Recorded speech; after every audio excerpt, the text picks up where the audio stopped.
বিগত নির্বাচনগুলোতে নৌকা ধানের শীষের নির্বাচন হতো, এইবার ব্যালটে নৌকা নাই, ধানের শীষ নাই, ট্রাকই হচ্ছে নৌকা এবং ধানের শীষের প্রতিনিধি। কাজে আপনাদের প্রতি অনুরোধ থাকবে যে এলাকার সন্তান হিসেবে যে এই স্বপ্ন বাস্তবায়ন করার জন্য, এলাকার উন্নয়ন করার জন্য আজকে সারা বাংলাদেশে নির্বাচন করার সুযোগ থাকলেও আমরা এই জনপদে ছুটে এসেছি।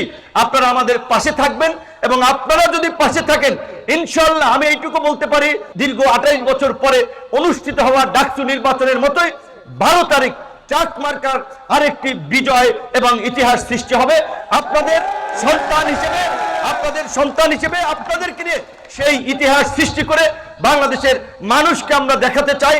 আশা করি আপনারা আপনাদের সন্তান, আপনাদের ভাই, আপনাদের বন্ধু, সমবয়সী, তরুণ হিসেবেও, ইয়ং হিসেবেও আমাকে সমর্থন করবেন।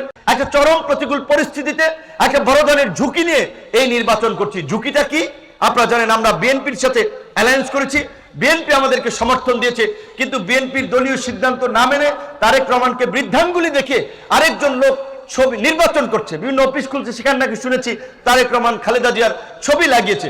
এইটা বিএনপির নেতৃবৃন্দ তারা এটা ভেবে দেখবে যে তারা কিভাবে সেটা প্রতিরোধ করবে, কারণ দল থেকে বহিষ্কৃত পদ নাই, নাই, সে তো দলের পরিচয় ব্যবহার করতে পারে না। বিএনপি তো অফিসিয়ালি গণ অধিকার পরিষদকে আমাদেরকে এই আসনে সমর্থন দিয়েছে।